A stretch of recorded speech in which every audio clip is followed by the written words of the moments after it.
Here is a high-level approach. All right. So first of all, you will read the character use until the end of the file. Then you are going to figure out, okay, how long the word is, which is I think we have done that last time, and then you store the length in this array you create, right? Again, the size of the array, you can just say that's 20. That's the maximum size we take for now, just for practice, right? Yeah, and then you adding the count to that. All right, so that's kind of a combination. Well, you should base off the example we just looked at. All right. All right, let's just go ahead and give this a try. You can copy from this code on page 5, right? And then go from here.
Again, copy the code from page 5, and then modify it from there.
Yeah, in this example, the key point is you can count the word length. Don't be worried too much about what should be considered as a word, like as a digit or letter. Could be anything, right? As long as you're breaking them up by space. You count whatever length you get until you hit a space, then you restart your counting, right? You record this number in your array and you restart your counting, all right? Don't spend too much time on making this counting the word perfect.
All right, now.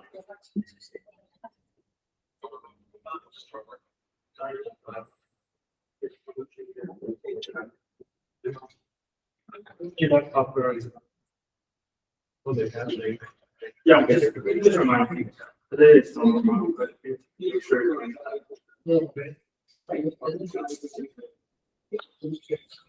Okay, if you're talking, I will approach you just in case of questions, right? Yeah.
Yeah, but the city as well. I know. Once you get to the city, it's not easier to figure out.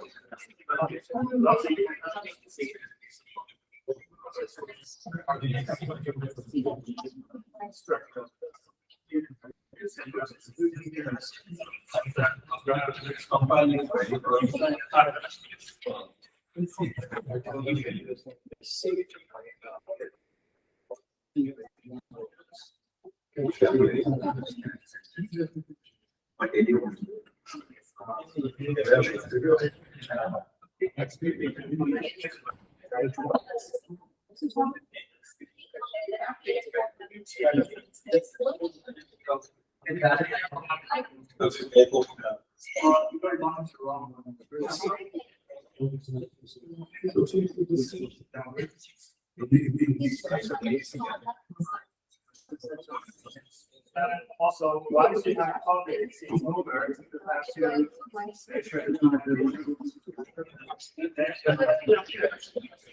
once you also say,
all right, so let's look at the first part of the code.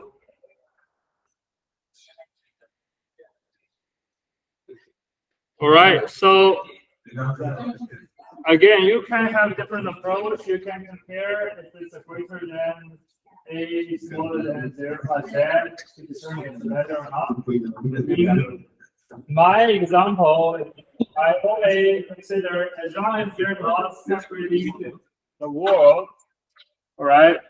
As long as you're not separating the world, I will consider it's part of the length. Okay? So just the most straightforward way. All right, so here I determined there's a variable length to count the length of the world. And then I read the character one by one. Anytime if I see a splitting sign, either it's a space, a new line, or tab, all right, and then I will just append whatever I have account so far, the length of the word so far, to the array I made, right? The array is called word length, all right? So otherwise, if it's not a separator, I will add 1 to my length value, right? So the length value will increment if it is not a separator, or it will, if it's a separator, the length value will be stored in my array, and I reset this length variable. All right, kind of makes sense. All right.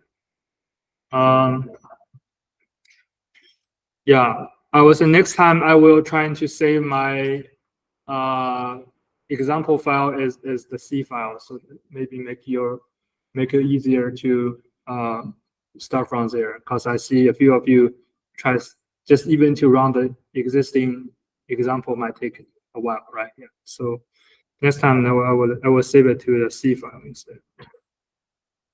All right. So once you have counted all the lengths, here is the code to print it out in terms of how many encounters of each word length. This time, well, you can definitely just print out the length directly, but just here, we want to make it more visually. So we'll say for every like astronauts, we use the symbol to represent the frequency. So more frequency we have, we use a more symbol to encounter. So that's give us a histograph from there. Okay, so again, that previous example give you an idea about ASCII code, and you should be able to finish your question 4 in our assignment with those knowledge. So now let's move on to this functions. So functions are often used in a lot of program and happen in C as well. All right, so here is a structure of function. So first of all, you will decide what's the type of the return value, right? Then come up with the name of the function, then argument list afterwards. All right. So then you do whatever operation you need with those arguments. Finally, you return the value. Okay.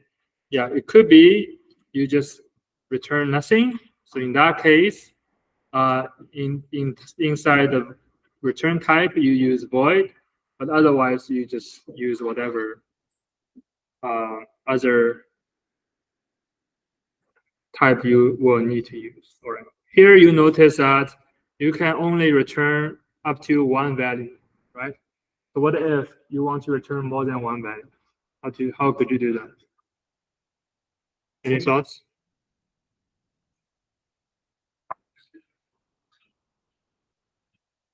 Any idea? So yeah, here example, this we will return only one value, right? Because we have to assign this typo to this value and return only one. What if I want to return two numbers at the same time? Any thoughts? Nested, kind of, yeah, you can use array-ish, but the problem with array is the type has to be the same, right? You cannot have, let's say, a character along with integer or a integer with float. Right? So you have to be the same. All right, so we will talk about in the next few slides how to handle that. All right, just keep that in your mind. The other thing is the brace, right? So we have this bracket here, round bracket around this argument, and curly bracket around your other statements. All right. So here is the example. We want to calculate the power of a number, right? So we will calculate the power of 2 from 0 up to 9, as well as the power of -3 from 0 to 9 as well, right? In this example, and print them out. So obviously, this make more sense to use a function to calculate this power value, right? So we have this power function, the output will be integer, right? And we have the name of the function, all the inputs, arguments here, and then we do those operations, in this case, to calculate the power of the value, then return it. All right. So one thing you should note that is the value sending to the function are called call by value. That means if it's about change inside the function, it will not affect the other function which is calling it, right? So for example, here we're calling this 2 and I into this function, all right? And now they become x and n in this new function, right? So for whatever reason, you are going to change one of those values in your function, that will not go back and affect the original value of it, right? For example, we're passing 2 and I into this function, and for some reason, the I will be changed to 10 in your function, but this I will still stay as the original value. You can imagine this 2 value will be copied into like a twin, and then got modified afterwards, so it won't affect the original value of those 2 variables. So this is a very important note. So if you want to, for example, you want to have a function update a value of a variable, right? Let's say you want to have a function which is passing those 2 values and save the result back to I afterwards. So you have to say I equals to the power 2 and I. Then you can assign the value back to it.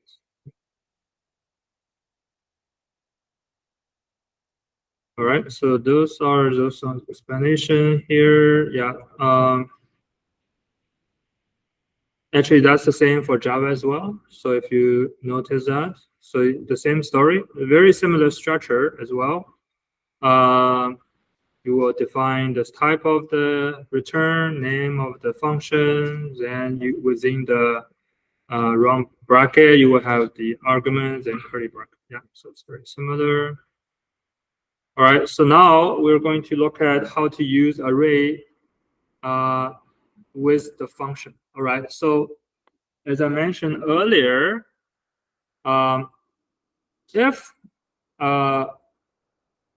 if a value got passed into a function, it will make a copy of it, right? The program will make a copy of it. So one way to store this change inside the function, let's say I pass value A into a function. Later on, I will make changes to this value inside the function.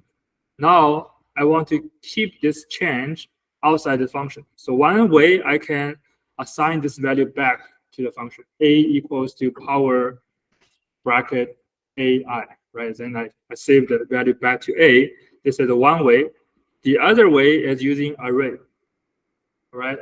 Because when we're referring to an array, we're passing a pointer to this array to the function. So even you make a copy of this pointer, that's fine. So whatever change you make to the array, it will still stay inside the array. All right. So anyone knows about the pointer? Right?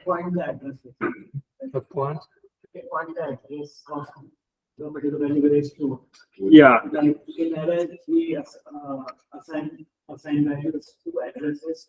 So it point to the address of that particular thing. Yes.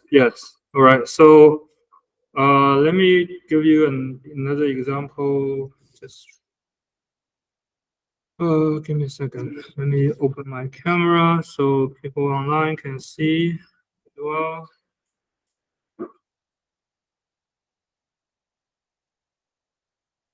Right, just give me a second to wake up my camera.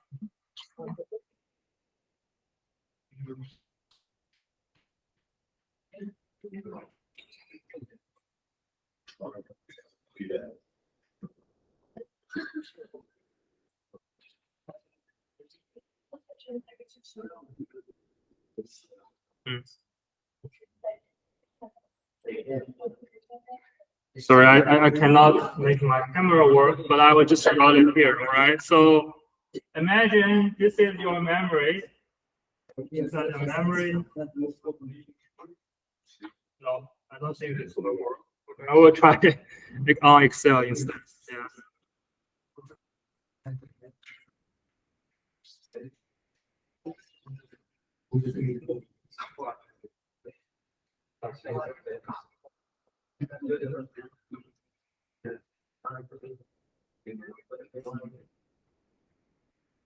All right, do you have any question in the back?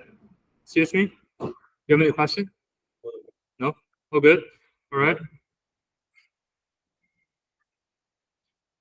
So imagine those are your memory space. All right, so every single cell you can store a value inside your memory. So let's say originally you have a value for A, this is 10, right? And you have another value for 20, that's your value B, variable A and B, right? Okay, so let me add a comment to it. So those A, this is B. What? Okay. Anyway, so once you pass this variable to a function, the program will automatically create a copy of this. So it will just copy copy this value into another space in your memory. All right. So inside the function, you will make whatever modification to that value. Let's say you change it, you multiply it by 2, so you got A changed to 20. No. All right. To keep this change outside your function, you have to explicitly say, okay, I'm going to assign my A value to this new number, right? Okay, this is one scenario. The other scenario is, so I have an array. So array is a continuous space inside your memory, all right? So I will use those boxes to highlight them. Right, those are continuous space, and you can have whatever number inside of it. Right, you have a bunch of numbers inside your memory now. So this is called your array, right? So this is array. Now, for your program to identify where your array is, so they use a pointer. The pointer will only have one value, which is the location of the first cell inside in this array. All right, so you have a pointer.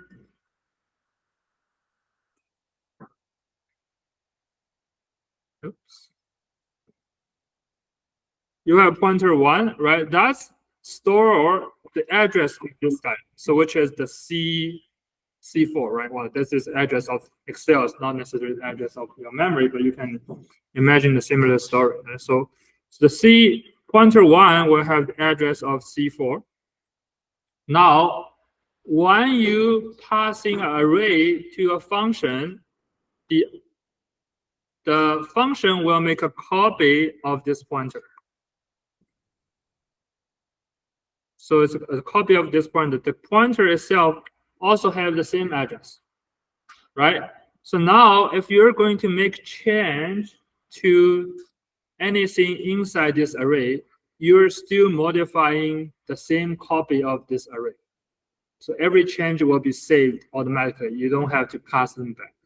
But you also be aware of it, right? Sometimes you don't want to make the change. In that case, you have to explicitly make a copy of your array first before you doing more operations. So that's the biggest difference, right? So if it's a variable, it's automatically creating a copy. If it's a array, it's not. Okay, you're going to modify the original value. All right. Hopefully that makes sense. Okay, go back to the slides.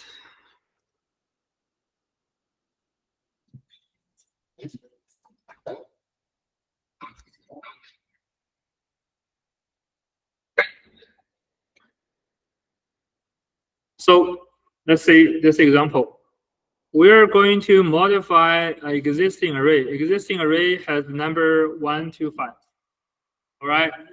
So we made a function which is to modify this array. All right. The only change we made to this array is for every single value inside of it, we will multiply it by 2. Okay.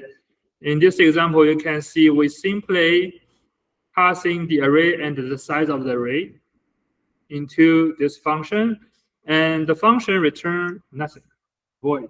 I don't need to return anything because you're making change to this array directly inside the function. So then we're just going to make a for loop. And inside the for loop, you're going to change every single value inside this array one at a time. Okay.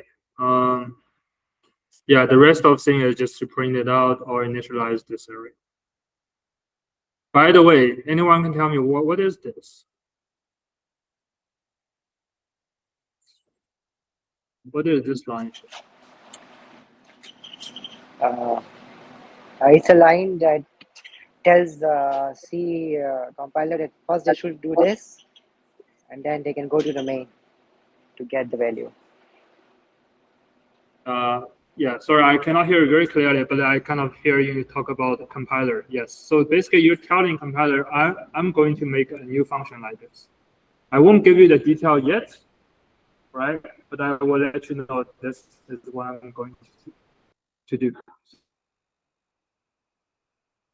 You're making a very long code. You're going to not finish every single function at once, right? So when you're, yeah.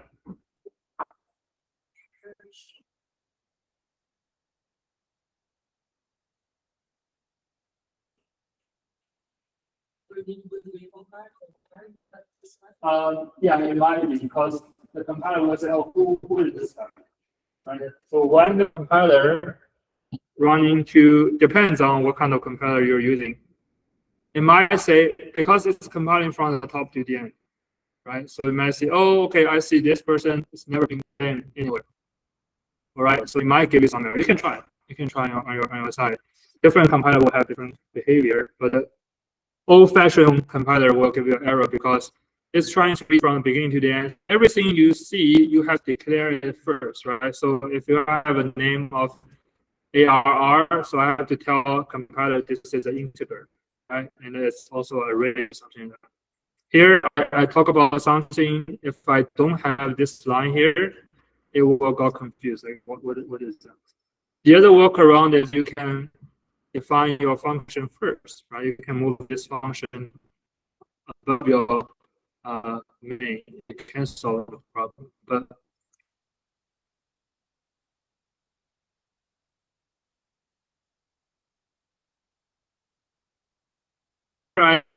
function, I will write this function name here in the middle, then I will write this prototype function at the top. That's to remind me that I'm going to write the remaining code later. Right? Just kind of making a to-do list first.